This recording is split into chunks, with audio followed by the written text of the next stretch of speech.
Zero to God level अर्थात martial God space अर्थात शून्य से ईश्वर स्तर तक। अध्याय 3270 से 3272। नमस्कार, आप कहानी में खो जाएं उससे पहले चैनल को सब्सक्राइब करें और नोटिफिकेशन ऑन करें। धन्यवाद। ये जिवेन सोचता रहा। हालांकि वह इस काली छाया की उत्पत्ति के बारे में नहीं जानता था, लेकिन यह वास्तव में बहुत आश्चर्यजनक था कि यह भौतिक शरीर के बिना भी नंगे हाथों से एक दाव उपकरण का विरोध कर सकता था। इसे दाव उपकरण का विरोध करने के लिए अपने शरीर को दिव्य भावना से ढकना चाहिए। हालांकि यह विधि सरल लगती थी, लेकिन वास्तव में इसमें सम्राट भगवान की भावना की बहुत अधिक आवश्यकताएं थी। केवल किसी की दिव्य भावना की अत्याचारी शक्ति ही पृथ्वी विध्वंसक स्तर तक पहुंच सकती है। यहाँ तक कि वर्तमान येजिवेन को भी यकीन था कि वह अपने नंगे हाथों से एक दाव उपकरण का विरोध कर सकता है। हालांकि उसने ये कहने की हिम्मत नहीं की कि वह अपनी दिव्य भावना का उपयोग करके दाव उपकरण को अवरुद्ध कर सकता है। ये काली परछाई कोई आम इंसान नहीं थी। इसकी पृष्ठभूमि बहुत अच्छी होनी चाहिए। दुर्भाग्य से, क्योंकि इसका कोई भौतिक शरीर नहीं था, यह एक ही झटके में नष्ट हो जाएगा। ये येजिवेन के हमले का विरोध भी नहीं कर सका। दिव्य भाव की उस परत को तोड़ने के बाद वह एक साधारण सम्राट भगवान से भी कमजोर हो गया था। इसने केवल इस तथ्य का लाभ उठाया कि हर कोई सफल होने के लिए इसकी विशेषताओं को नहीं समझ पाया। सभी लोग तेजी से आगे बढ़ चुके थे। येजिवेन स्वाभाविक रूप से पीछे नहीं पड़ सकता था, इसलिए उसने जल्दी से उनका पीछा किया। जल्द ही वे एक हॉल में दाखिल हुए। यहाँ पहले की तरह कानून का दमन नहीं था। हर कोई साफ देख सकता था। दूर से देखने पर पता चलता है कि पूरा हॉल पत्थर की मूर्तियों से भरा हुआ है। प्रत्येक मूर्ति ज्वलंत और सजीव थी, और उनमें से प्रत्येक में एक भयानक शक्ति थी जो दुनिया पर हावी हो सकती थी। क्या ऐसा हो सकता है? ये वास्तव में एक सम्राट भगवान है। एक सम्राट स्तर का प्राणी कहने से नहीं रह सका। इस क्षेत्र में प्रवेश करने के बाद वह स्वाभाविक रूप से सब कुछ बहुत अच्छी तरह से समझ गया। उनकी राय में इन पत्थर की मूर्तियों में वास्तव में एक सम्राट भगवान की शक्ति और भव्यता का थोड़ा सा अंश था। ये सच नहीं हो सकता। दूसरों को भी यह महसूस हुआ, लेकिन उन्हें फिर भी लगा कि यह अविश्वसनीय है। लेकिन जल्द ही उन्हें इस पर विश्वास करना पड़ा, क्योंकि ये पत्थर की मूर्तियां वास्तव में जीवंत हो उठी। इसके अलावा प्रत्येक पत्थर की मूर्ति एक अद्वितीय आकृति में बदल गई, मानो कोई सम्राट भगवान गहरी नींद से जाग गया हो। सभी ने ठंडी हवा का झोंका लिया। मूल रूप से उनमें से 100 से अधिक थे, लेकिन उनमें से एक हिस्सा दरवाजे के बाहर छोड़ दिया गया था। कुल मिलाकर उनमें से केवल कुछ दर्जन ही थे। हालांकि इस हॉल में कम से कम 200 से 300 पत्थर की मूर्तियां थीं। यदि उन सभी को एक ही समय पर जगाया जाए तो दृश्य कितना भयानक होगा। यह सम्राट लॉर्ड नहीं है, लेकिन यह अभी भी बहुत भयानक है। यह अतीत के सम्राट लॉर्ड्स की इच्छा होनी चाहिए, जिन्हें स्वर्गीय दाव ने एक रक्षक के रूप में सेवा करने के लिए समय की नदी से बाहर निकाला था। स्वर्ग विनाशक शव सम्राट ने कुछ सोचा और जल्दी से कहा, हर कोई इन सम्राट लॉर्ड्स की इच्छाओं को कम मत समझो। स्वर्गीय दाव के समर्थन से वे अपने पिछले शरीर की ताकत का 100% प्रदर्शित कर सकते हैं। जब कई लोगों ने ये सुना, तो वे ठंडी हवा का झोंका लेने से खुद को नहीं रोक सके। सैकड़ों सार्वभौम सम्राट एक साथ जाग उठे थे। उनके लिए यह मृत्युलोक से भिन्न नहीं था। ये व्यावहारिक रूप से उन्हें असमंजस की स्थिति में धकेल रहा था। वहीं कई लोगों के दिल में एक सवाल भी उठा, वास्तव में यहाँ किसे दफनाया गया था? वह वास्तव में हेवन दाव को अपनी कब्र की रक्षा के लिए समय की नदी से कई शाही राजाओं की इच्छाओं को बाहर निकालने में सक्षम था। क्योंकि सम्राट भगवान पहले ही स्वर्गीय दाव के साथ विलीन हो चुके थे, भले ही उनकी मृत्यु हो गई हो, फिर भी अंतहीन शून्य में एक छाप छोड़ी जाएगी। बात सिर्फ इतनी थी कि आम लोगों के पास उस असीम शून्य से बाहर निकलने का कोई रास्ता नहीं था। एकमात्र ऐसा व्यक्ति जो ऐसा कर सकता था वह पौराणिक सर्वोच्च स्वर्गीय दाव था, जो सभी चीजों को भूसे के कुत्तों के समान मानता था। ये जिवेन की अभिव्यक्ति भी गंभीर हो गई। सैकड़ों सम्राट लॉर्ड्स हजारों अर्ध सम्राटों से भी अधिक भयानक थे। यहाँ तक कि उनकी खेती के साथ दो मुट्ठियों का चार हाथों से लड़ना थोड़ा मुश्किल था। सौभाग्य से वे अकेले नहीं लड़ रहे थे। उसके हृदय में भी यही शंका थी। उसे डर था कि यहाँ दफनाया गया व्यक्ति कोई साधारण स्वर्गीय भगवान नहीं था। हालांकि ठीक इसी वजह से वह और अधिक आश्वस्त हो गया। जितना अधिक यह ऐसा था, उतनी ही अधिक संभावना थी कि उसे कुछ अच्छा मिलेगा। और बाकियों के भी जाहिर तौर पर उसके जैसे ही विचार थे। वे अंदर की अच्छी चीजें भी प्राप्त करना चाहते थे। स्वर्गीय प्रभु की मृत्यु के बाद उनके द्वारा छोड़ी गई चीजों में उनकी रुचि कैसे नहीं हो सकती है। जिस प्रकार हर कोई अपने विचारों से संघर्ष कर रहा था, ये पत्थर की मूर्तियां एक एक करके जीवंत हो उठी। दरार दरार दरार, ये पत्थर की मूर्तियां पिघलती हुई प्रतीत हो रही थी। वे परत दर परत उधरने लगे, जिससे उनका असली रूप सामने आने लगा।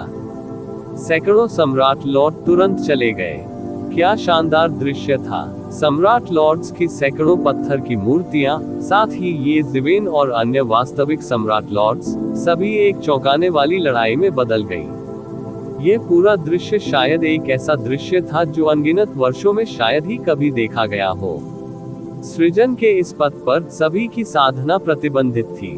उनके लिए सूर्य चंद्रमा को पकड़ना, आकाश से तारे तोड़ना और अनगिनत दुनियाओं को एक झटके से कुचल देना असंभव था। वे लड़ने के लिए केवल अपनी ताकत पर भरोसा कर सकते थे। फिर भी यह अभी भी बेहद डरावना था। हालांकि अब हर कोई जिस क्षेत्र को प्रभावित कर सकता था, वह केवल पास ही था, और यह बाहरी दुनिया की तुलना में बहुत कम भयानक था। वास्तव में वास्तविक क्षति के मामले में ये बहुत अधिक था। प्रत्येक को सम्राट लॉर्ड्स की 2 या 3 पत्थर की मूर्तियों से निपटना पड़ा। हालांकि ये केवल सम्राट लॉर्ड्स के विचार थे जो समय की नदी से जागृत हुए थे, और जब वे जीवित थे तब से उनके पास बहुत अधिक यादें नहीं थी। फिर भी जब वे जीवित थे तब से उन्होंने अपनी लड़ने की प्रवृत्ति को बरकरार रखा। लड़ने की क्षमता के मामले में वे ये ज़िवेन और अन्य से बहुत दूर नहीं थे। स्वर्गीय दाव के समर्थन से वे सभी प्रकार की तकनीकों का भी उपयोग कर सकते थे। इसलिए एक बार जब वे सामने आए तो सभी को तुरंत नुकसान हुआ, और ये ज़िवेन तुरंत कई सम्राट लॉर्ड्स से घिरा हुआ था। जब वे अभी अभी लड़े तो उन्हें एहसास हुआ कि ये सम्राट लॉर्ड्स थोड़े अजीब थे। ऐसा इसलिए था क्योंकि चाहे वह जिस तरह से उन्होंने हमला किया था, या जादुई शक्तियां और मार्शल आर्ट जो उन्होंने प्रदर्शित की थी, वे ये ज़िवेन को जो पता था उससे पूरी तरह से अलग थे। ये पूरी तरह से अलग नहीं था क्योंकि वे अलग अलग नस्ल के थे। इसके विपरीत उन्हें लगा कि वे पूरी तरह से अलग प्रणाली के थे। बिल्कुल अलग मामला था। ये ज़िवेन ने नामशास्त्रीय कानूनों का उपयोग करने और उनमें महारत हासिल करने के कुछ तरीकों के बारे में कभी नहीं सुना या देखा था। वे सृष्टि क्षेत्र के सम्राट लॉर्ड्स की तरह नहीं लगते थे। हालांकि इन सम्राट लॉर्ड्स को स्वर्गीय दाव द्वारा इतिहास की लंबी नदी से बाहर निकाला गया था। कोई नहीं भूलेगा कि वे किस युग के थे। वास्तव में क्रिएशन गॉड राजवंश के बारे में ये ज़िवेन की समझ काफी सीमित थी। स्वाभाविक रूप से वह अधिक सटीक निर्णय नहीं ले सका। बात सिर्फ इतनी थी कि यह संदेह और विचार अंततः उसके दिल में बैठ गया था। ये ज़िवेन ने विरोध किया जबकि उसकी नजर स्वर्ग विनाश शव सम्राट और शून्य सम्राट पर पड़ी। उसने देखा कि वे दोनों हॉल के दूसरी ओर उड़ते हुए झगड़ रहे थे। ये ज़िवेन को लगभग तुरंत ही उनकी योजना समझ आ गई। उन्होंने अन्य सभी को त्यागने और पत्थर सम्राट लॉर्ड्स की रक्षा की इस पंक्ति को सीधे तोड़ने की योजना बनाई। जहां तक बाकियों की बात है, उन्हें पीछे रहना पड़ा और उन दोनों के लिए इन पत्थर सम्राट लॉर्ड्स के कदमों को विलंबित करना पड़ा। बाकियों ने भी बहुत तेजी से प्रतिक्रिया व्यक्त की। वे लगभग तुरंत समझ गए कि क्या हो रहा है और कोसने लगे। हालांकि ये बेकार था। कई पत्थर सम्राट लॉर्ड्स की घेराबंदी के तहत वे तुरंत एक नुकसानदेह स्थिति में आ गए। वे पीछे हटते हुए केवल लड़ सकते थे, लेकिन वे कुछ नहीं कर सकते थे। आखिरकार वे स्वर्ग विनाश शव सम्राट और शून्य सम्राट के समान अत्याचारी नहीं थे, जो अकेले रक्षा की पूरी पंक्ति के माध्यम से अपना रास्ता मार सकते थे। निस्संदेह ऐसा इसलिए भी था क्योंकि सभी ने उनके लिए अधिकांश पत्थर सम्राट लॉर्ड्स को अवरुद्ध कर दिया था। अन्यथा यदि वे एक ही समय में इतने सारे सम्राट लॉर्ड्स से घिरे होते, भले ही वे मरते नहीं, फिर भी वे त्वचा की एक परत खो देते। उनके लिए इतनी आसानी से वहां से निकलना नामुमकिन था। हालांकि इसे समझना बेकार था क्योंकि उनके पास स्वर्ग विनाश शव सम्राट और शून्य सम्राट को रोकने का कोई रास्ता नहीं था। लड़ो, चलो पीछे हटे, उन्हें फायदा मत होने दो, कोई चिल्लाया। उनकी बातें तुरंत कई लोगों को पसंद आई। भले ही वे उन्हें रोक न सके, कम से कम उन्हें उनके लिए सारा काम नहीं करना पड़ेगा। इस समय एक और आकृति अचानक प्रकट हुई और सीधे स्वर्ग विनाश शव सम्राट और शून्य सम्राट का पीछा किया। ये ज़िवेन के अलावा और कौन हो सकता है? वो सम्राट लॉर्ड्स जो थे उस पर झपटना भी उसे रोक नहीं सका। यदि ये ज़िवेन केवल उनसे छुटकारा पाना चाहता था, तो उसे इन निडर सम्राट लॉर्ड्स के विचारों का सामना करने पर भी कुछ समय की आवश्यकता होगी। हालांकि यदि वह केवल उन्हें पीछे हटना चाहता तो ये बहुत आसान होता। जल्द ही स्वर्ग विनाश शव सम्राट और शून्य सम्राट पहले ही सैकड़ों पत्थर सम्राट लॉर्ड्स की नाकाबंदी से गुजर चुके थे। हालांकि उन्होंने जल्द ही ये ज़िवेन को उनके पीछे आते देखा। हालांकि वे नाखुश थे, लेकिन उन्हें आश्चर्य नहीं हुआ। जिस तरह से उन्होंने अभी अभी काली छाया को हटाया, वे देख सकते थे कि ये ज़िवेन कोई साधारण व्यक्ति नहीं थे। वह निश्चित रूप से उनके तुलनीय थे। उनके लिए कमजोर लोग ही काफी नहीं थे। हालांकि ताकतवर अस्थायी साथी बन सकते हैं। कम से कम दिव्य गुरु की कब्र देखने से पहले वे साथी बन सकते थे। जब वे तीनों संप्रभु सम्राटों की सील से मुक्त हो गए, तो उन्होंने जल्दी से अपनी आंदोलन तकनीकों को प्रसारित किया और हॉल के दूसरी ओर उड़ गए। हॉल बहुत बड़ा था, लेकिन ये कितना भी बड़ा क्यों न हो, संप्रभु सम्राटों के लिए ये कुछ भी नहीं था। हालांकि उन्हें आश्चर्य हुआ, आखिरकार हॉल के दूसरी तरफ पहुंचने से पहले उन तीनों को काफी देर तक उड़ना पड़ा। हॉल के दूसरे छोर पर तीनों के सामने अनगिनत रास्ते थे। प्रत्येक मार्ग एक अलग स्थान की ओर जाता था। कोई नहीं जानता था कि कौन सा मार्ग स्वर्गीय पूज्य की कब्र तक जाता है। वे तीनों लगभग एक ही समय पर रुके और हिसाब किताब करने लगे। दिव्य गुरु के भाग्य से पूरी कब्र दब गई थी। उन तीनों की खेती से भी कुछ भी गणना करना कठिन था। हालांकि उन तीनों की खेती से अच्छे या बुरे भाग्य की गणना करना अभी भी संभव था। ये ज़िवेन का दिमाग एक सुपर कंप्यूटर की तरह था और वह बहुत तेज गति से गणना करने लगा। उन्होंने प्रत्येक मार्ग की गणना की और पाया कि कुछ मार्ग घातक ऊर्जा से भरे हुए थे। इसलिए उन्होंने उन सभी को तुरंत खत्म कर दिया था। थोड़ी देर के बाद ये ज़िवेन ने आखिरकार अपनी आंखें खोली। उसकी नजर सीधे एक मार्ग पर टिकी। उसे इसकी परवाह नहीं थी कि बाकी दोनों ने क्या चुना। वह तुरंत बाहर निकला और प्रकाश की धारा में बदल गया। वह इस मार्ग में उड़ गया। प्रतिवेदन किसी भी खराब अनुवाद के बारे में हमें बताने के लिए टेक्स्ट का चयन करें और रिपोर्ट पर क्लिक करें। लेस देन पिछला सूचकांक अगला ग्रेटर देन मार्ग अंतहीन रूप से फैला हुआ था और अंतरिक्ष के हर कोने में अंधेरा व्याप्त था। पूरा मार्ग बेहद लंबा लग रहा था, जिसका कोई अंत नजर नहीं आ रहा था। हालांकि जैसे ही ये ज़िवेन ने पूरे रास्ते उड़ान भरी, उसे एहसास हुआ कि उसे अभी भी अंत तक पहुंचना है। ज्ञात हो कि यदि वह पूरी गति से उड़े तो एक सेकंड में लाखों मील उड़ सकता है। जब उसने बाहर से देखा, हालांकि इस दिव्य गुरु की कब्र बहुत बड़ी थी, लेकिन यह एक दुनिया जितनी बड़ी नहीं थी। जगह को मोड़ दिया गया है। ये ज़िवेन के शांत होने के बाद उन्होंने तुरंत प्रतिक्रिया व्यक्त की।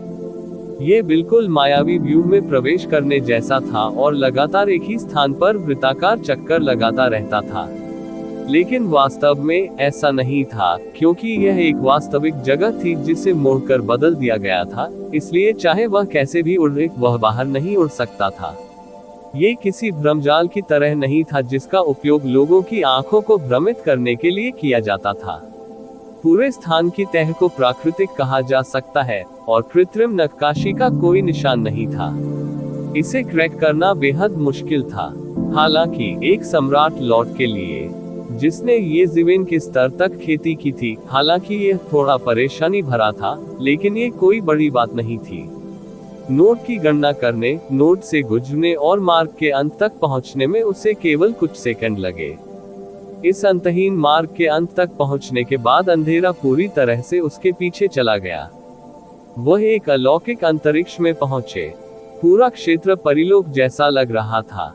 हर जगह हर तरह के विदेशी फूल और घासें थी। सारी जमीन पर स्वर्गीय खजाने उग रहे थे। हालांकि इतने सालों तक इन खजानों को लेने कोई नहीं आया था। उसे नहीं पता था कि ये खजाने लाखों साल पुराने हैं या करोड़ों साल पुराने। फॉर्च्यून डिवाइन राजवंश में भी 10,000 साल पुराने प्राकृतिक खजाने को दुर्लभ नहीं माना जाता था, लेकिन अगर यह 1,00,000 साल पुराना प्राकृतिक खजाना होता, तो यहाँ तक कि एक सम्राट भगवान को भी अपनी भौहें ऊपर उठानी पड़ती। यहाँ उल्लेख करने की जरूरत नहीं है, 10 लाख वर्ष पुराने प्राकृतिक खजाने हर जगह पाए जा सकते हैं। यदि यह कानूनों के सर्वव्यापी दमन के लिए नहीं था, स्वर्ग और पृथ्वी 10 मिलियन वर्ष पुराने इन स्वर्गीय खजाने ने पहले ही मानव रूप ले लिया होगा, और उनके लिए सम्राट लॉर्ड दायरे में खेती करना अजीब नहीं होगा, क्योंकि यहाँ उनका कोई प्राकृतिक शत्रु नहीं था और वे स्वतंत्र रूप से विकसित हो सकते थे। लेकिन इस वजह से उनके विकास को दबाने के लिए ये कानून मौजूद थे। जैसा कि कहा जाता है, सब कुछ स्वर्ग द्वारा तय किया जाता है, और स्वर्गीय दाव ने भी संतुलन बनाए रखा। ये ज़मीन भी बहुत प्रलोभित थी।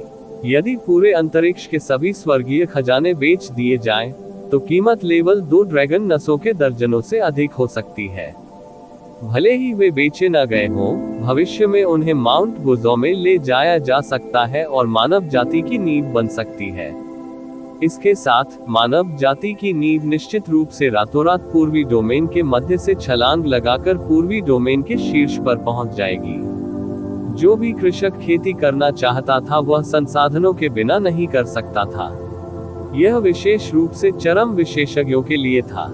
साधारण संसाधन उनका बिल्कुल भी समर्थन नहीं कर सकते थे। हालांकि ये संसाधन कई संप्रभु सम्राटों के पालन पोषण के लिए पर्याप्त थे। बेशक ये केवल संसाधनों के संदर्भ में था। एक संप्रभु सम्राट की उपस्थिति केवल संसाधनों के बारे में नहीं थी। इसके लिए प्रतिभा, आकस्मिक मुठभेड़ों और कई अन्य कारकों की भी आवश्यकता थी। हालांकि जिस बात ने उनका ध्यान सबसे अधिक खींचा, वह इस तथ्य पर था कि इतने छोटे से क्षेत्र में इतने सारे स्वर्गीय खजाने का उत्पादन किया जा सकता है। वास्तव में वहां 10 लाख वर्ष पुराने स्तर के भी कई स्वर्गीय खजाने थे। उसे संदेह कैसे न हो, ये स्वर्गीय खजाने हवा से नहीं उग सकते। किसी को पता होना चाहिए कि इन लाखों साल पुराने स्वर्गीय खजाने में से कोई भी इसे केंद्र में रखकर लाखों मील को रेगिस्तान में बदल सकता है, क्योंकि इस भूमि की सारी आध्यात्मिक ऊर्जा इसके द्वारा अवशोषित हो गई थी। ऐसी परिस्थितियों में किसी भी अन्य स्वर्गीय खजाने को बढ़ने की अनुमति नहीं दी गई। इस जगह के नीचे क्या छिपा था, ये सोचते हुए ये ज़मीन मदद नहीं कर सका, लेकिन अचानक अपनी दोहरी पुतलियों को खोल दिया। उसने ध्यान से देखा और पाया कि पूरा स्थान सरनी की परतों से घिरा हुआ था, और ऐसा प्रतीत होता था कि नीचे की ओर व्यू में कुछ भयंकर जानवर छुपे हुए हैं। कोई भयानक अस्तित्व व्यू में छिपा हुआ था। थोड़ी देर के लिए ये ज़मीन अपनी दोहरी पुतलियों के साथ इसे नहीं देख सका। ऐसा लग रहा था कि यह एक प्रकार का व्यू था जिसे उसने भी पहले कभी नहीं देखा था, जो अपने अंदर भयानक अस्तित्व को दबाए हुए था। और फिर ये ज़मीन ने देखा कि आकाश के ऊपर एक आकृति क्रॉस लेग बैठी हुई थी, जैसे कि वह ध्यान कर रही हो। उसने देखा कि वह सुंदर चेहरे और गोरी त्वचा वाला एक अधेड़ उम्र का आदमी था। उसके शरीर से हल्की सी जबरदस्ती निकल रही थी, और अनगिनत कानून और नियम उसके चारों ओर घूम रहे थे। मानो वह स्वर्ग और पृथ्वी के बीच एकमात्र राजा था, स्वर्ग और पृथ्वी के बीच सबसे बड़ा शासक था। ये है दिव्य गुरु। ये ज़मीन को अचानक एहसास हुआ कि यह शायद स्वर्ग का प्रसिद्ध भगवान था, और गिरने के बाद वह इस विशाल कब्र में तब्दील हो गया था। हालांकि उसके शरीर पर जबरदस्ती तेज नहीं थी, लेकिन इसने ये ज़मीन को बेहद खतरनाक एहसास दिया। ये ज़मीन ने अभी अपना हाथ बढ़ाया था और इसने तुरंत पलटवार करने के लिए अंतहीन कानूनों और नियमों को आकर्षित किया। ये कानून और नियम भेड़ियों के झुंड की तरह उस पर टूट पड़े। खून बूंद बूंद करके उसके पैरों के नीचे घास पर गिर रहा था। वह नहीं जानता था कि यह किस प्रकार की घास है, लेकिन यह संप्रभु सम्राट के खून को भी एक पल में सोख सकती है। कितनी कड़ी प्रतिक्रिया! ये ज़िवेन ने अपनी आंखें सिकोड़ ली। भले ही वह मृत दिव्य गुरु ही क्यों न हो, उसे डर था कि वह उसे छू नहीं पाएगा। ये सिर्फ एक परीक्षण था और उसकी हथेली खूनी गंदगी बन गई थी। किसी को पता होना चाहिए कि वह ऐसा व्यक्ति था जो मामूली चोट के बिना दाव उपकरणों के साथ प्रतिस्पर्धा कर सकता था। हालांकि इस दिव्य गुरु के नियम से उसकी हथेली कट गई थी। हालांकि यह बहुत गंभीर नहीं था। वह जानता था कि अगर उसने आगे कोई कदम उठाया तो उसे डर था कि उसे और अधिक गंभीर जवाबी हमले का सामना करना पड़ेगा। यह ऐसा था मानो उसे ईशनिंदा न करने की चेतावनी दे रहा हो। कितना शक्तिशाली स्वर्गीय गुरु, कितना शक्तिशाली व्यक्ति! लेकिन ये सिद्धांत, ये ज़िवेन ने उत्सुकता से पाया कि ये सिद्धांत उस प्रणाली के सिद्धांतों से पूरी तरह से अलग थे जिन्हें वह जानता था। वास्तव में वे उस प्रणाली के सिद्धांतों से बिल्कुल अलग प्रतीत होते थे जिन्हें वह जानता था। वे एक जैसे दिखते थे, लेकिन वास्तव में वे पूरी तरह से अलग प्रणाली थे। यह क्या बदतमीजी है प्रणाली! ये ज़िवेन ने अपनी आंखें सिकोड़ ली। ये वर्तमान प्रणाली से पूरी तरह से अलग क्यों है? यदि इस व्यवस्था के कानून वास्तव में बहुत पहले अस्तित्व में थे, तो वे कहाँ विकसित हुए? क्या वे आज भी मौजूद हैं? ये ज़िवेन के मन में अनगिनत विचार उभरे। पहले जब उसने बाहर इतने सारे अलग अलग कानूनों को एक साथ उलझा हुआ देखा, तो उसे ऐसा अनुमान हुआ, लेकिन उसके पास कोई सबूत नहीं था। इस दिव्य गुरु के अस्तित्व ने इस बात का ठोस सबूत दिया कि ऐसी प्रणाली वास्तव में अतीत में मौजूद थी और यह एक समय बहुत लोकप्रिय थी। अन्यथा ये दिव्य गुरु अस्तित्व में नहीं होता। जहां तक वह जानता था, चाहे वह फॉर्चून क्षेत्र हो या असंख्य स्वर्ग जैसी अन्य दुनिया, हालांकि खेती प्रणाली अलग थी। जिन कानूनों और नियमों का वे पालन करते थे वे पूरी तरह से समान थे। यहाँ तक कि एक दिव्य गुरु भी अपने स्वयं के कानूनों और नियमों का सेट नहीं बना सका। ये बिल्कुल अवास्तविक था। हालांकि वह नहीं जानता था कि फॉर्चून क्षेत्र के महान भगवान के पास ऐसी क्षमता थी या नहीं। दिव्य गुरु के पास निश्चित रूप से नहीं थी। ये ज़िवेन के दिल में एक भयानक अनुमान कौन था। हालांकि उन्होंने तुरंत इस अनुमान को दबा दिया क्योंकि उन्हें केवल यही उम्मीद थी कि यह सच नहीं है। आखिरकार अगर यह अनुमान सच हुआ तो यह अनगिनत वर्षों में सबसे भयानक सच्चाई होगी। इससे कोई फर्क नहीं पड़ता कि ये दिव्य गुरु कौन है, मैं सबसे पहले इन सभी स्वर्गीय खजानों को इकट्ठा करूंगा। ये ज़िवेन ने एक कदम आगे बढ़ाया और सीधे अपना बड़ा हाथ बढ़ाया, जो एक बड़े हाथ में बदल गया जिसने पूरे स्थान को कवर किया और अचानक उन स्वर्गीय खजानों की ओर पकड़ लिया। वह पूरी भूमि का एक टुकड़ा हड़पना चाहता था और इन सभी स्वर्गीय खजानों को अपने आंतरिक स्थान में स्थानांतरित करना चाहता था। इन स्वर्गीय खजानों की प्रकृति आध्यात्मिक थी। हालांकि उन्होंने आध्यात्मिक ज्ञान को जन्म नहीं दिया था, फिर भी वे महसूस कर सकते थे कि एक महान परिवर्तन होने वाला है। इसलिए उन्होंने तुरंत चकमा देने की कोशिश की। हालांकि चाहे उन्होंने बचने की कितनी भी कोशिश की, वे इस क्षेत्र में ये ज़िवेन की गति को नहीं पकड़ सके। इसके अलावा ये ज़िवेन की नज़र में उनका प्रतिरोध सिर्फ एक हास्यास्पद कार्रवाई थी। एक पल में उन सभी को ये ज़िवेन ने पकड़ लिया। साधारण सम्राट लॉर्ड्स को 10 मिलियन वर्ष स्तर के इन स्वर्गीय खजानों से निपटना होगा, लेकिन ये ज़िवेन अलग थे। वह अपने कौशल से उन्हें कुचल सकता था। थोड़ी देर के बाद ये ज़िवेन द्वारा पूरे क्षेत्र की पूरी भूमि को खुरच दिया गया। इस समय ये ज़िवेन ने अंततः स्पष्ट रूप से देखा कि सरणियों की परतों के नीचे क्या फंसा हुआ था। यह एक टूटा हुआ विशालकाय अजगर था। उसके शरीर पर पपड़ी स्पष्ट थी और उसकी आंखें एक अशुभ रोशनी से टिमटिमा रही थी। हालांकि इसके पूरे शरीर पर घाव देखे जा सकते थे। कृपाण के घाव और तलवार के घाव थे। ऐसा लग रहा था कि इसने किसी महान युद्ध का अनुभव किया हो। ये है किंग लेवल ड्रैगन वेन। ये जिवेन की आंखें तुरंत चौड़ी हो गईं, क्योंकि उन्हें तुरंत पता चला कि यह कोई विशाल ड्रैगन नहीं था, बल्कि एक ड्रैगन वेन था, बस एक ड्रैगन वेन जो एक असली ड्रैगन में बदलने वाला था। जब ड्रैगन नस इस तरह विकसित हुई, तो यह वास्तविक ड्रैगन से लगभग अलग नहीं थी, और यहाँ तक कि पौराणिक 9 पंजे वाले पैट्रिक ड्रैगन की तरह दिखती थी, जिसमें एक भयानक शक्ति थी, जो सामान्य सम्राट लॉर्ड्स की तुलना में बहुत अधिक भयानक थी। अब भी ये जिवेन को संदेह था कि पैट्रिक ड्रैगन वास्तव में एक ड्रैगन नस थी जो एक वास्तविक ड्रैगन में बदल गई थी। अन्यथा पैट्रिक ड्रैगन ने ड्रैगन समूह के अस्तित्व के बारे में कभी नहीं सुना होगा। न केवल स्वर्ग में, बल्कि फॉर्चून क्षेत्र में भी हर जगह ड्रैगन नसें थी। ये संभावना नहीं थी कि दोनों के बीच कोई संबंध नहीं था। ये जिवेन ने पहले पैट्रिक ड्रैगन का चित्र देखा था। उस समय उन्होंने ज्ञान प्राप्त करने के लिए पैट्रिक ड्रैगन के चित्र में प्रवेश किया था। हालांकि वह चित्र पैट्रिक ड्रैगन की वास्तविक वीरतापूर्ण उपस्थिति का 10वां हिस्सा भी नहीं खींच सका, लेकिन ये जिवेन के लिए इसकी एक झलक पाने के लिए यह पर्याप्त था। और यह king level dragon when Patrick dragon से भी अधिक शक्तिशाली थी, और यह अभी भी टूटी हुई अवस्था में थी। यह अज्ञात था कि अपनी वास्तविक चरम अवस्था में ये कितना भयावह होगा। किंग लेवल ड्रैगन वेन पर बैठा ये स्वर्गीय मास्टर कौन है? भले ही ये जिवेन कभी किसी एम्पायरियन के संपर्क में नहीं आया था, वह जानता था कि एक साधारण एम्पायरियन केवल एक रैंक 1 ड्रैगन नस का ही उपयोग कर सकता है।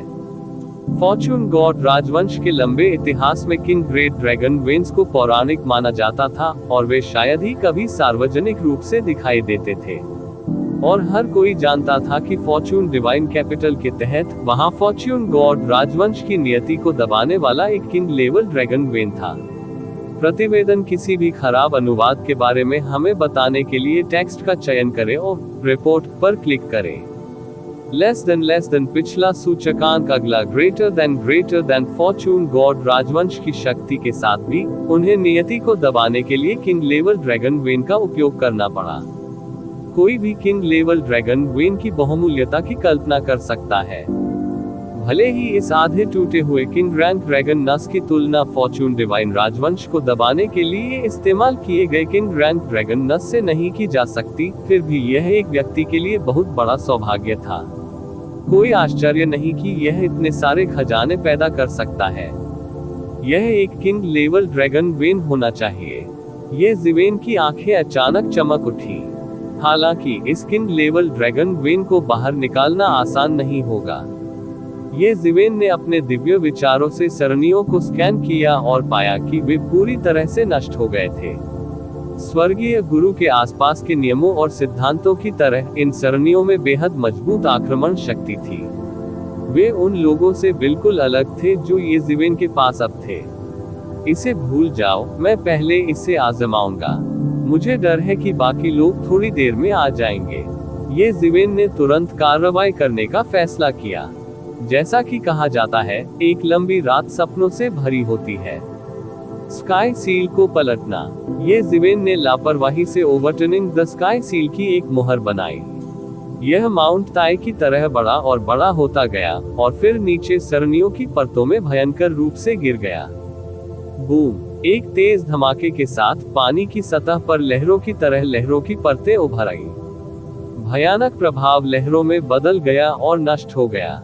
ये जिवेन की ताकत के साथ एक आकस्मिक मुख का पूरी दुनिया में घुस सकता था, और उसके लिए मस्टर्ड ब्लेड से सितारों को काटना आसान था। हालांकि वह अब केवल एक ही व्यूह को तोड़ सका। अगर कोई नहीं है तो ठीक है, लेकिन मुझे डर है कि वे जल्द ही यहाँ आ जाएंगे। वे मुझे बिल्कुल भी पर्याप्त समय नहीं देंगे। ये जिवेन ने तुरंत निर्णय लिया कि इस सरणी को थोड़े समय में तोड़ा नहीं जा सकता। तुरंत उसके दिमाग में एक योजना आई। तुरंत उसने संरचनाओं को नष्ट करना बंद कर दिया। इसके बजाय उसने एक कोना ढूंढा, पालथी मारकर बैठ गया और स्वर्ग और पृथ्वी के खजानों को गिना जो वह ले गया था, विशेष रूप से स्वर्ग और पृथ्वी के खजाने जो लाखों वर्ष पुराने थे। अब उनके लिए भी ये बहुत फायदेमंद होंगे। भविष्य में वह कीमिया सम्राटों से मित्रता करके उसके लिए गोलियां बना सकता है। ऐसी मनगढ़ंत गोलियां बनाना जो उसकी खेती को तेजी से बढ़ा सके, सबसे महत्वपूर्ण बात थी। उन्होंने आकाश में तैरते अनूठे अस्तित्व को देखा। कई कानून आकाश में तैरते थे और स्वर्ग के पुत्र की रक्षा करने वाले रक्षकों की तरह उसके चारों ओर गश्त करते थे। ये बिल्कुल अलग व्यवस्था थी। उनके आग्रह के तहत उनके शरीर में रहस्यमय स्थान ने तेजी से काम करना शुरू कर दिया और इन पूरी तरह से अलग कानून प्रणालियों का विश्लेषण करना शुरू कर दिया। शुरुआत में येज़िवेन के लिए इसका विश्लेषण करना बहुत मुश्किल था। यह उनके द्वारा ज्ञात किसी भी अन्य प्रणाली से बिल्कुल अलग थी। हालांकि जैसे जैसे समय बीतता गया, उसने धीरे धीरे एक नई स्थिति खोली। हालांकि इस कानून के बारे में उनकी समझ अभी भी बहुत कम थी, लेकिन फिर भी यह उनके लिए बहुत अच्छी शुरुआत थी। हालांकि इससे पहले कि वह इन कानूनों में निहित रहस्यों का और अधिक विश्लेषण कर पाता, एक आकृति अचानक कई मार्गों से बाहर निकल आई। वह काफी खराब स्थिति में लग रहा था और उसके शरीर पर खून के कुछ निशान भी थे। वह व्यक्ति कोई और नहीं बल्कि शून्य सम्राट था। जाहिर है, वह भी मार्ग में एक बड़ी लड़ाई से गुजरा था। जब शून्य सम्राट ने येज़िवेन को देखा तो उसे थोड़ा बुरा लगा। जब वह अपनी सबसे दयनीय स्थिति में था, येज़िवेन ने इसे देखा था। उसके मन में येज़िवेन को मारने का लगभग आवेग आ गया था। निस्संदेह, वह केवल एक क्षणिक विचार था। वह जानता था कि येज़िवेन कोई सामान्य व्यक्ति नहीं था। इसका अंदाजा इस बात से लगाया जा सकता है कि येज़िवेन उनसे काफी पहले आ सकती थी। हालांकि ऐसा इसलिए भी था क्योंकि उस पर रास्ते में घात लगाकर हमला किया गया था। हर रास्ता उसने खुद ही चुना था। अंदर जाने से पहले उन्होंने इसकी गणना भी कर ली थी। अंत में उसे फिर भी इतने गंभीर घात का सामना करना पड़ा। ये साबित करने के लिए काफी था कि गणना के मामले में येज़िवेन उनसे कहीं बेहतर थे। हालांकि यह उनकी ताकत नहीं थी। वह जल्दी से येज़िवेन के विपरीत दिशा में आया और अपनी चोटों को ठीक करने के लिए क्रॉस लेग करके बैठ गया। बस एक पल में वह पहले से ही अपने चरम पर पहुंच गया था और उसकी मूल ठंडी अभिव्यक्ति बहाल हो गई थी। इसी समय उन्हें ध्यान करने का भी ध्यान आया, संपूर्ण विशाल स्थान के ऊपर तैरती हुई आकृति। उन्होंने ये भी उत्सुकता से निर्णय लिया कि यह स्वर्गीय गुरु होना चाहिए। और जिस चीज ने उसे वास्तव में बहुत खुश किया वह किंग लेवल ड्रैगन वेन थी, जो भूमिगत सरणियों की परतों से दबी हुई थी। साथ ही उन्होंने भी येज़िवेन के समान ही निर्णय लिया। हालांकि यह एक टूटी हुई किंग लेवल ड्रैगन वेन थी, फिर भी यह अकल्पनीय रूप से बहुत बड़ी संपत्ति थी। हालांकि वह तुरंत सतर्क हो गया क्योंकि येज़िवेन उससे काफी पहले आ गया था, लेकिन उसने कोई कदम नहीं उठाया। इसका कोई तो कारण होगा। साथ ही उन्होंने ये भी देखा कि जमीन की एक परत उखड़ गई है। उसके मुंह का कोना थोड़ा हिलने से नहीं रुक सका, क्योंकि उसने ये भी सोचा था कि मूल जमीन पर कुछ हो सकता है। एक किंग लेवल ड्रैगन वेन नीचे दबी हुई थी। ये कल्पना करना कठिन नहीं था कि उस पर क्या उग सकता है। ये निश्चित रूप से एक दुर्लभ खजाना था, लेकिन अब ये स्पष्ट रूप से येज़िवेन द्वारा नष्ट कर दिया गया था। उसके लिए घास का एक तिनका भी नहीं बचा, यहाँ तक कि जमीन भी उखड़ गई। इस 1 मीटर आसमानी शैली ने उसे ऐसा महसूस कराया जैसे उसका जिगर और फेफड़े दर्द कर रहे थे। वह उस आदमी को मुक्का मारने का इंतजार नहीं कर सकता था जिसके चेहरे पर हल्की मुस्कान थी। फिर भी उसने ऊपर स्वर्गीय पूज्य का परीक्षण करने के लिए तुरंत एक कदम उठाया। मूल रूप से उसने इस स्वर्गीय पूज्य की लाश को ले जाने की योजना बनाई थी। हालांकि इस हेवनली वेनेरेट की लाश का मूल्य नीचे किंग लेवल ड्रैगन वेन की तुलना में थोड़ा कम था, लेकिन ये बहुत दूर नहीं था। इसके अलावा इसमें स्वर्गीय मास्टर के नाम शास्त्रीय नियम भी शामिल थे, जिन्हें उनकी भविष्य की सफलता के लिए महत्वपूर्ण कहा जा सकता है। पहले ही इस चरण तक पहुंचने के बाद उसे अपनी भविष्य की सफलता के लिए तैयारी करनी थी। हालांकि परिणाम से उन्हें दांत में दर्द हुआ, क्योंकि उसने शुरू से ही बहुत अधिक बल का प्रयोग किया था। उसका अंत येज़िवेन से भी बदतर था। स्वर्गीय गुरु के नाम शास्त्रीय नियमों के अनुसार उसका पूरा हाथ काट दिया गया था। फिर उसने येज़िवेन की ओर देखा, जो उसके सामने मुस्कुरा रही थी, और उसका दिल और भी अधिक क्रोधित हो गया। जाहिर है ये जिवेन को इस स्वर्गीय मास्टर के खतरे के बारे में लंबे समय से पता था, लेकिन उसका उसे चेतावनी देने का कोई इरादा नहीं था, और इस वजह से उन्हें बहुत बड़ा नुकसान हुआ। उसे नहीं पता था कि उसने कितने वर्षों की खेती खो दी है। उसने घृणा से अपने दांत पीस लिए, लेकिन वह कुछ नहीं कर सका। आखिरकार उन्हें गठबंधन भी नहीं माना जा सकता। इस बिंदु पर वे केवल विरोधी हो सकते हैं। स्वाभाविक रूप से प्रतिद्वंद्वी को याद दिलाने की कोई बाध्यता नहीं थी। हम शून्य सम्राट ने ठिठुरते हुए कहा, फिर पालथी मारकर बैठ गया। उसका हाथ वापस बड़ा हो जाने के बाद उसने अब उतावलेपन से काम नहीं लिया। उन्होंने भूमिगत दबी हुई टूटी हुई किंग लेवल ड्रैगन की नस के प्रति भी कोई लापरवाही नहीं बरती। वह देख सकता था कि येजिवेन ने उसके आने से पहले कोशिश की होगी। चूंकि येजिवेन ने इस किंग लेवल ड्रैगन वेन को नहीं लिया, इसलिए कोई कारण होगा।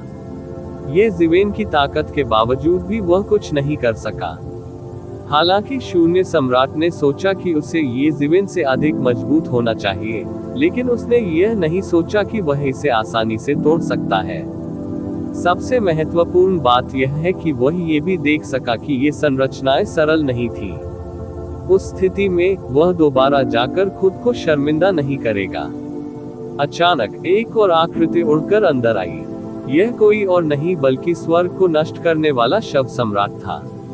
खाली सम्राट की तुलना में उसकी गति थोड़ी धीमी थी। हालांकि वह खाली सम्राट की तरह निराश नहीं था। ये कहा जा सकता है कि जहां लाभ है वहां हानि है। तो आप दोनों पहले आ गए। स्वर्ग विनाश शव सम्राट के आने के बाद उसने बोलते हुए चारों ओर देखा। बहुत जल्दी उसने दबी हुई किंग लेवल ड्रैगन नस और स्वर्गीय भगवान की लाश को आकाश में तैरते हुए देखा। हालांकि उनका लापरवाही से हमला करने का कोई इरादा नहीं था। शून्य सम्राट की तुलना में उनकी पृष्ठभूमि ने उन्हें इस समय एक बड़ा लाभ दिया। ऐसा इसलिए था क्योंकि वह भी एक सम्राट की लाश थी जिसने हवा से भावना प्राप्त की थी। इस तरह उसने अपनी खेती पुनः प्राप्त कर ली थी। वह और भी अधिक जागरूक था कि यद्यपि ये महान विभूतियां पहले ही गिर चुकी थी, उनके भौतिक शरीरों को निश्चित रूप से इतनी लापरवाही से अपवित्र नहीं किया जाना था। इसके अलावा वे दोनों एक कदम पहले आ गए थे, लेकिन उन्होंने कोई कदम नहीं उठाया। परिणाम पहले से ही बहुत स्पष्ट था। इसके तुरंत बाद उन्हें एहसास हुआ कि जमीन की एक परत उखड़ गई है। शून्य सम्राट की तरह वह आसानी से देख सकता था कि क्या हो रहा था। वह अपना मुंह थोड़ा सा हिलाने से खुद को नहीं रोक सका। हालांकि उन्होंने ऐसा नहीं किया। जानिए, क्या उन दोनों में से एक ने इसे लूटा था, या क्या उन दोनों में से एक ने मिलकर इसे लूटने का काम किया था? पहले जब वह गणना कर रहा था तो उसने जानबूझकर कम खतरनाक रास्ता चुना, लेकिन वह पीछे नहीं रहना चाहता था। अब जब उसने इसके बारे में सोचा तो उसका अनुमान कमोबेश गलत था। सौभाग्य से वह सबसे धीमा व्यक्ति नहीं था। वह राहत की सांस लेने के अलावा कुछ नहीं कर सका। उन तीनों ने एक एक कोने पर कब्जा कर लिया, जिससे स्पष्ट रूप से गतिरोध पैदा हो गया। उन तीनों ने जमीन पर दबी हुई किंग लेवल ड्रैगन नस को देखा, विशेष रूप से स्वर्ग विनाश शव सम्राट को, जो बेहद हैरान था। यदि इन भूले हुए ड्रैगन वेन्स में से कोई भी सृजन क्षेत्र में प्रकट हुआ, तो यह निश्चित रूप से एक अंतहीन तूफान का कारण बनेगा। यहाँ तक कि पौराणिक स्वर्गीय भगवान भी इसके लिए लड़ेंगे।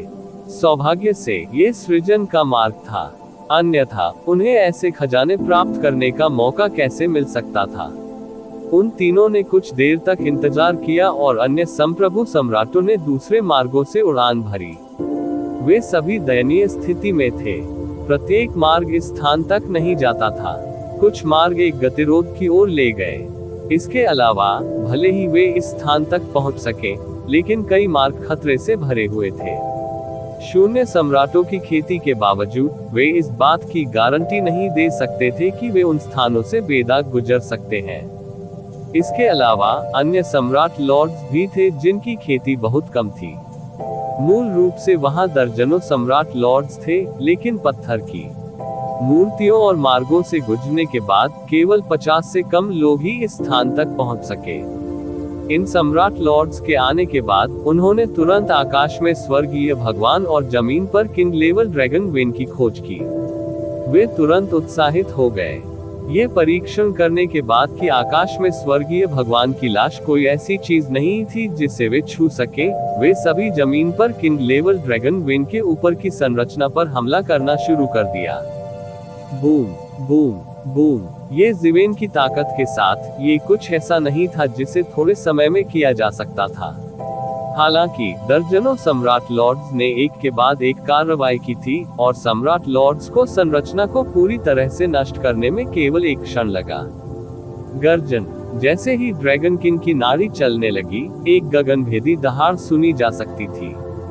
प्रतिवेदन किसी भी खराब अनुवाद के बारे में हमें बताने के लिए टेक्स्ट का चयन करें और रिपोर्ट पर क्लिक करें। लेस देन पिछला सूचकांक, अगला ग्रेटर देन। इसी प्रकार के अपडेट्स लेते रहने के लिए हमारे चैनल ऑडियो बुक्स 108 को सब्सक्राइब करें और नोटिफिकेशन ऑन करें। धन्यवाद।